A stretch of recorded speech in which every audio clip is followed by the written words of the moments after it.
Catastrophes, cataclysms, calamities.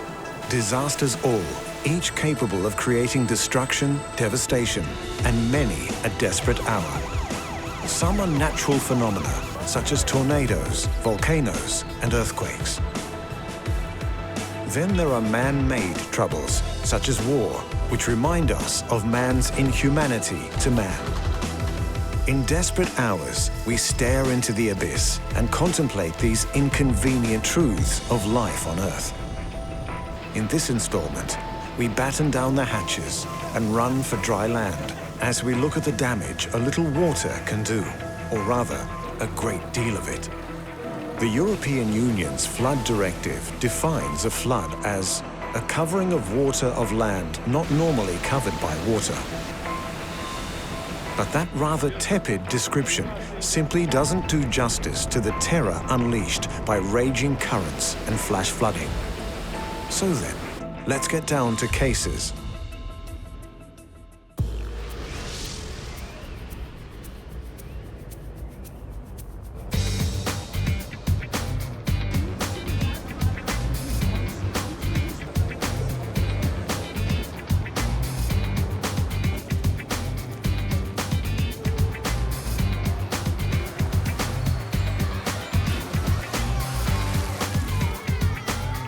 Rio de Janeiro, a place celebrated in song and in the popular imagination for samba and carnival, bronzed beach bodies, and the statue of Christ the Redeemer overlooking it all. Of course, it is also known for its darker side, the grinding poverty of the favela shanty towns, for example. But in January 2011, the state of Rio de Janeiro added flash floods to its global perception. That's when a densely populated region on a steep, hilly area around 40 miles north of the city itself was inundated with torrential rains. This in turn triggered flash floods and mudslides responsible for hundreds of fatalities.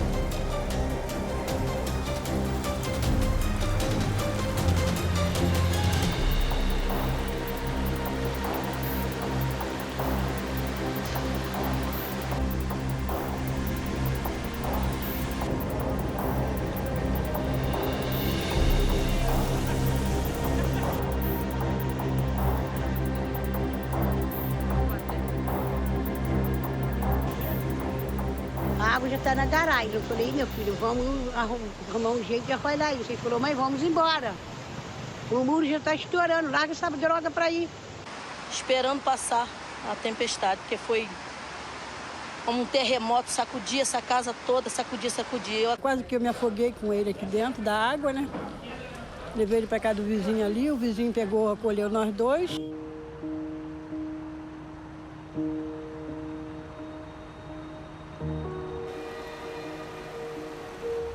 The death toll made the January 2011 floods the worst ever single-day natural disaster in Brazil's history. Some of the hardest hit spots were the towns of Teresópolis and Nova Friburgo, where some 300 millimeters of rain fell in the space of just a few hours. Torrential rains come about when a storm system crossing west to east over southern Brazil sucks in a moist southerly flow of air from the Atlantic Ocean. Both rescue and aid workers and environmental building specialists all seem to agree the death toll was needlessly high. The hillside areas around Rio lacked effective early warning systems or community organizations that might have helped residents evacuate as the rains intensified. Menos às 3:30 da manhã e começou a descer pé d'água lá de cima do morro e pessoas pedindo socorro e sem poder fazer nada, cara. A tromba d'água foi incrível. Foi um desastre, ninguém esperava, era um rio pequeno, não aparentava ter problema nenhum, de repente causou um caos, aniquilou a população. Perdi 23 parentes, perdi meu pai, perdi meu filho. Weeks after the disaster, many communities remained isolated due to heavy landslides on principal access roads. Dozens of families were thus still dependent on helicopters to deliver emergency health care and essentials like food and potable water. In Teresópolis, the townspeople cleared debris in the streets using shovels and brushes. While in Nova Friburgo, all families could do was watch and cry as their homes were demolished. Depois dessa lição, eu acho que a fraternidade, o amor, a compaixão vão ser as bases que vão edificar esta nova Friburgo. Com a ajuda de todos, nós vamos reconstruir essa cidade. January rains in Brazil are becoming increasingly severe, with floods becoming routine. Whether or not the heavy rains can be attributed to climate change, the fact is, urban planning has been weighed down on the Brazilian political agenda for a long time.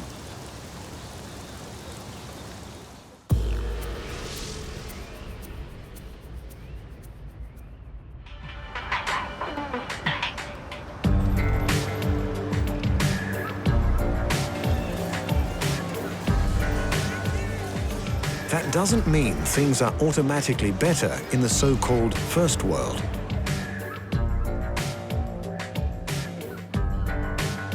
On the morning of August 29, 2005, Hurricane Katrina hit the Gulf Coast of the United States.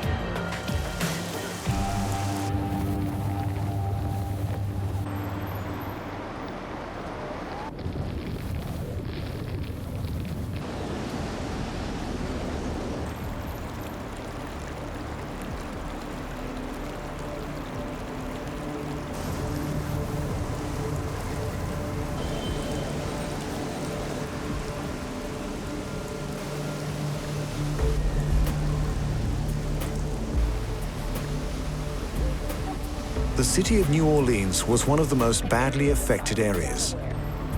Technically speaking, although about half of New Orleans is actually above sea level, the Big Easy is completely surrounded by water, and its average elevation, to use the technical term, is about 6 feet below.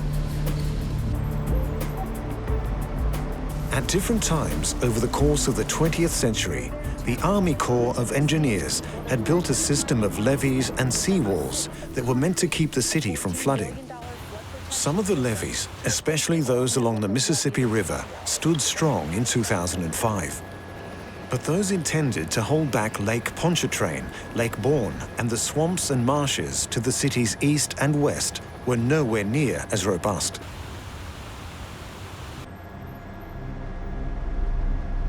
Floodwaters seeped through the soil under some of the levees and swept others away completely.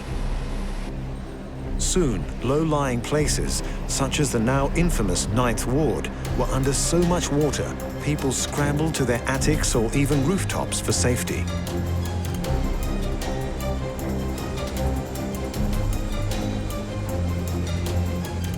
Mayor Ray Nagin declared that the Superdome, a downtown sports stadium located on relatively high ground, would serve as a shelter of last resort for people who could not leave the city. In effect, that meant the poorest people of New Orleans. Conditions in the overcrowded Superdome were soon less than hygienic, with food and water in short supply. Lawlessness and looting spread throughout the city. The National Guard was mobilized to restore law and order in what quickly became a hostile and unsafe environment. Tensions ran high, and many felt vulnerable. We could go and help in tsunami, but we can't help our own people. We've been sleeping in the street for 5 days and nights. If you're sleeping at nighttime, you got a handful of canned goods, people trying to come in and get them. You know, I look at it this way, it's like a battle zone, you know. Something like 1 million people were made homeless by Katrina, with around 1,200 people drowning in the floodwaters. There was much criticism of the authorities for their handling of the disaster. The Federal Emergency Management Agency, FEMA, took days to establish operations in New Orleans, and even then did not seem to have a sound plan of action. But criticism went all the way to the highest office in the land. The country stands with you. We'll do all in our power to help you. His handling of the disaster left a mark on George Bush's presidential legacy. And in a telling footnote, former New Orleans Mayor Ray Nagin was indicted and imprisoned in 2014 for 20 of 21 charges of wire fraud, bribery, and money laundering, spanning his 2 terms as mayor, including, of course, Katrina.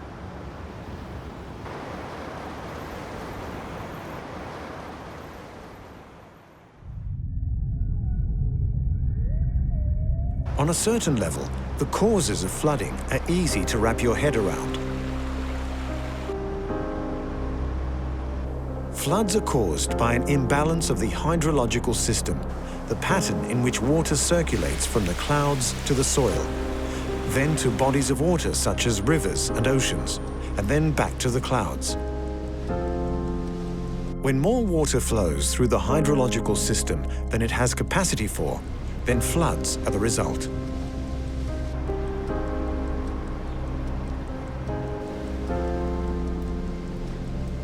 That imbalance is most often the result of torrential rain, with rivers, streams, or reservoirs overflowing due to unusually high rainfall. But also factors such as excess water from melting snow or ice jams in rivers. I think that's an interesting thing. This one piece will make 52 layers. Watch on mobile devices or the big screen, all for free. No subscription required. I think that's an interesting thing. This one piece will make 52 layers. Watch on mobile devices or the big screen, all for free. No subscription required. Essentially, there are 2 types of floods. One is river flooding, where, just as it sounds, water spills over the edges of a river. The other is the flash flood, and is far more dangerous, responsible for the majority of fatalities and large-scale destruction associated with floods. Flash floods occur when a wall of water rapidly sweeps over an area.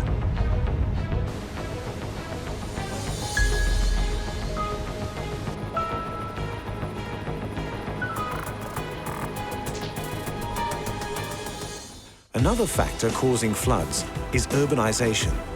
By replacing grass and dirt with concrete, such as buildings, roads, and parking lots, there is insufficient soil to soak up rainwater. When it does overflow, the result is an inconvenience at best, disaster at worst.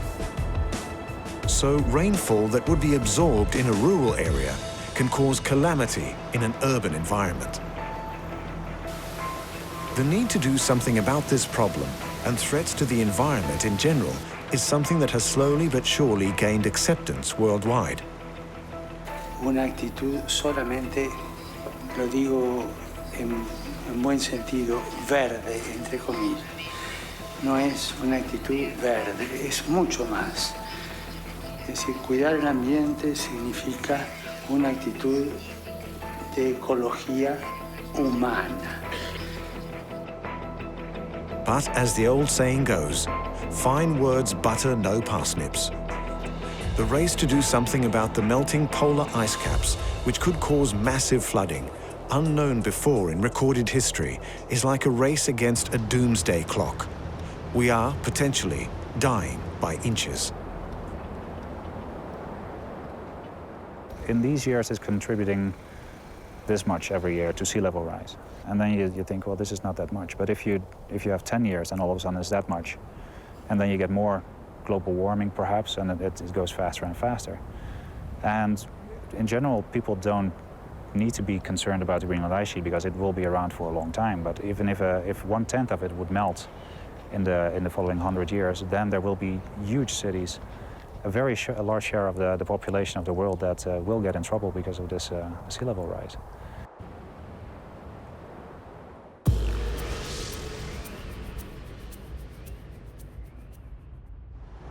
Half a century ago, a massive flood affected whole swathes of Germany's coastal regions, and in particular, the city of Hamburg.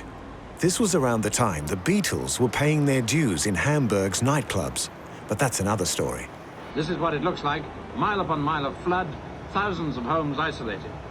With railways underwater and other communications cut, rescue work has been made doubly difficult. The North Sea flood of 1962 destroyed over 60,000 houses, and the death toll came to 315. Many of the lucky survivors of the North Sea floods would later refer to the military rescue helicopters as the Flying Angels. Interesting to note, this was the first such crisis in Germany since the Second World War in which army personnel and machinery were deployed in such numbers.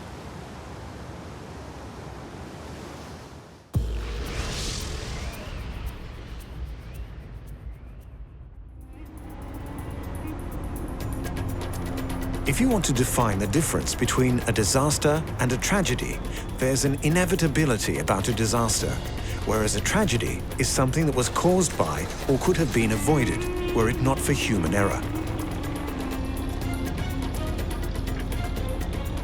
In mid-June of 2013, flash floods and their resulting landslides killed thousands and made many more homeless in the Uttarakhand state and region of northern India.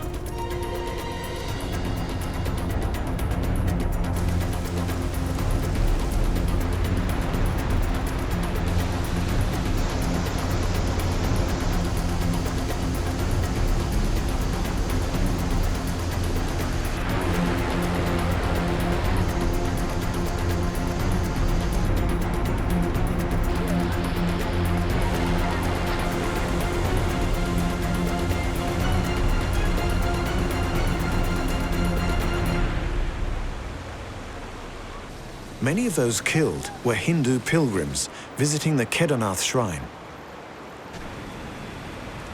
High up in the mountains, it is said that Lord Shiva moved there to be away from the things of man. हाँ बेटा, कैसे बच्चों के बिना कैसे जाऊं? मेरी तबीयत सही नहीं है। बाल बच्चा लेकर के रास्ता में है, वो क्या करेगा? हम लोग बहुत तकलीफ में है। आप देख ही रहे बाढ़ किस हिसाब से जो है प्रभावित कर रहा है जनता को। It was a multi-day cloudburst with driving rain which caused the destructive and lethal floods and landslides. Though other regions of India experienced the flood, and parts of western Nepal and western Tibet were subject to heavy rainfall, the vast majority of the casualties occurred in Uttarakhand. Of course, there wasn't much local officials could have done about the cloudburst. But hundreds of thousands of Hindu pilgrims make the journey to Uttarakhand's temple towns every summer. The hills are also a popular place to go to escape the scorching summer heat. But most tourists leave in July, the start of monsoon season. Only in 2013, the rain started early. Environmental activists said landslides had been made worse due to the unchecked development of the region. Many others complained that the government's relief efforts had been slow and uncoordinated, despite flooding being a regular occurrence. परेशानी ये है कि पानी के लिए कोई सुविधा नहीं है, खाने वाने भी कुछ भी नहीं आया, टेंट वेंट कुछ भी नहीं, ऐसे रोड पे सामान पड़ा हुआ है हमारा। मुझे ऐसा लगता है कि कुल सारे प्रयत्नों के बाद भी जितना त्वरित गति से प्रशासकीय ढंग से या शासकीय ढंग से जो काम होना चाहिए संभवतः वो हम लोग नहीं कर पाए। तो दूसरी बात है कि पिछले वर्ष के जो दुर्घटना हुई थी उस दुर्घटना से हमने कुछ सीखा ही नहीं, और कुछ सीख करके हमने पिछली बार ही कहा था कि बहुत सी जगह ऐसी हैं कि जहाँ कभी भी क्लाउड बस्ट हो सकता है। ऐसे 233 गांव तो पहले से ही अरमार्क हैं कि जो कभी भी जहाँ कैलेमिटी आ सकती है, आपदा आ सकती है, लेकिन सरकार ने उस ओर ध्यान ही नहीं दिया। Some 100,000 pilgrims and tourists were trapped for days in the valleys leading to Hindu pilgrimage sites because of the damage done to roads and bridges.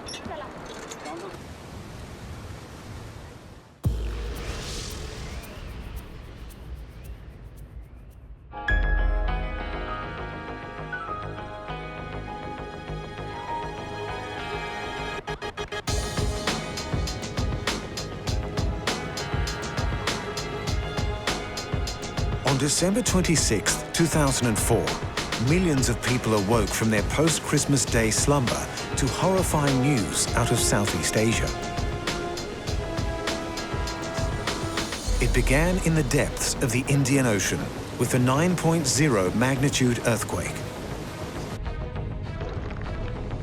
According to the US Geological Survey, the energy it released was equivalent to that of 23,000 Hiroshima-sized atomic bombs.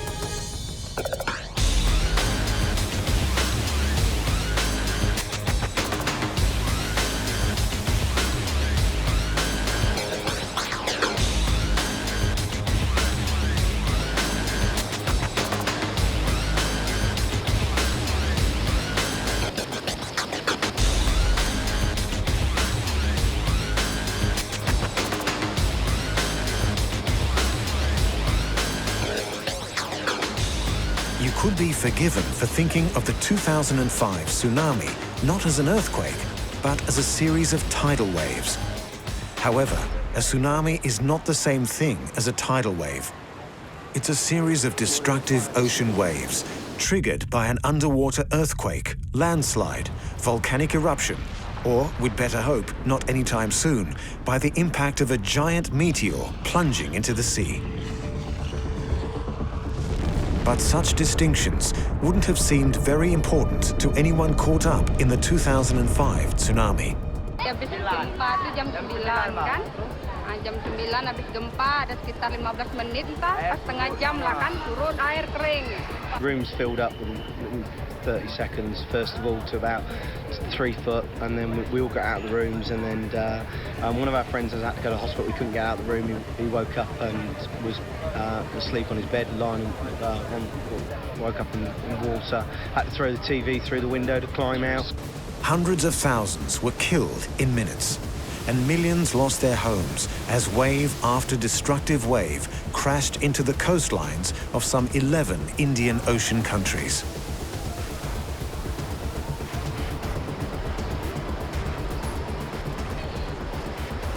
With ruthless efficiency, the waves dragged people out to sea, drowned others on the beach or in their homes, and demolished property on an unimaginable scale.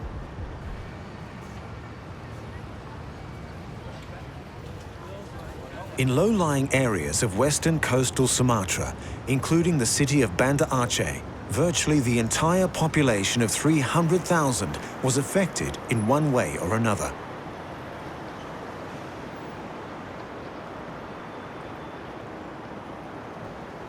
Aid workers from across the globe rushed to help as soon as they could, but the scale and ferocity of the destruction was overwhelming. The destruction and the stuff that I've seen here is much more horrific than anything I've seen in combat. The scale of the 2005 tsunami is still hard to comprehend. A study by the World Bank estimated the cost of the destruction of property and businesses in Sumatra alone at more than $4.4 billion. More than 10 years later, and relief and recovery efforts in affected areas are still ongoing. Rains will fall and riverbanks will burst. But retaining walls can be built, and urban planning should ensure waterways are not blocked, plus drainage systems should be regularly cleared of litter and debris. Natural disasters will be with us for a long time to come. But the death and destruction caused by Brazilian floods and landslides, the flooding after Hurricane Katrina, and the northern Indian floods could all have been reduced by environmental awareness in building codes, better coordinated relief efforts, and so on. Après moi le déluge, or after me the flood, as French King Louis XV once said, in what is seen as the ultimate in irresponsible attitude. It's like so many of the environmental issues that confront us. Prevention will always be better than a cure.